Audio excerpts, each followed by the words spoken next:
আপনারা দেখছেন ২১শে টেলিভিশন।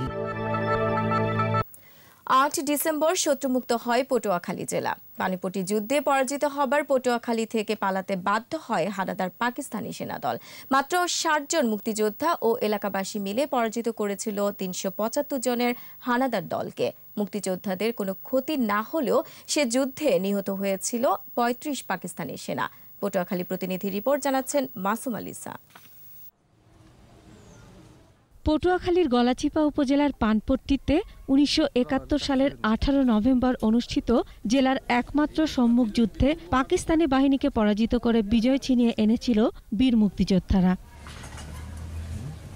৮ ডিসেম্বর সকাল ৬:৩০টায় ৬ মাইল দৌড়ে পানপট্টি ক্যাম্পে উপস্থিত হন মুক্তিবাহিনীর গুপ্তচর গলাচিপা এলাকার বাবলু। জানালো পাকিস্তানি বাহিনী আক্রমণ করবে Panpatti camp. Camp commander Nurul Huda সব মুক্তিযোদ্ধাদের বিষয়টি জানালেন।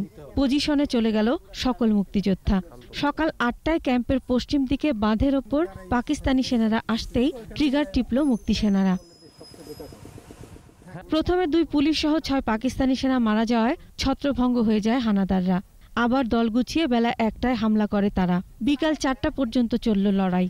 মুক্তিবাহিনীর কাছে পরাজিত হয়ে পিছু হটে পাক সেনারা। যুদ্ধের স্মৃতি বিজড়িত এই স্থানে ১৯৯৬ সালে স্মৃতিস্তম্ভ নির্মাণ শুরু করেন বীর মুক্তিযোদ্ধা গোলাম মোস্তফা টিটু। পরে সরকারি সহায়তায় সেটি পূর্ণতা পায়। সেই সকাল ৭টা থেকে আমাদের যুদ্ধ আরম্ভ হয়েছিল। সন্ধ্যা ৭টা পর্যন্ত এক নাগারে মুক্তি বাহিনীর সাথে পাক বাহিনীর প্রচণ্ড যুদ্ধ হয়। ওরা ফায়ারিং দেয় যাতে আমরা এখান থেকে উড্র হয়ে চলে যাই, কিন্তু আল্লাহর রহমতে ইনশাআল্লাহ আমাদেরকে পরাজিত করতে পারেনি।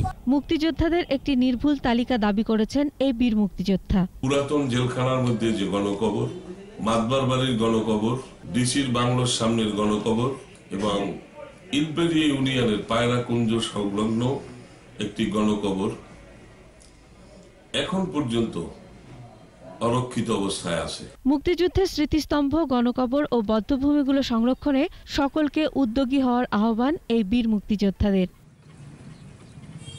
মাসুম আলিসা, ২১শে টেলিভিশন।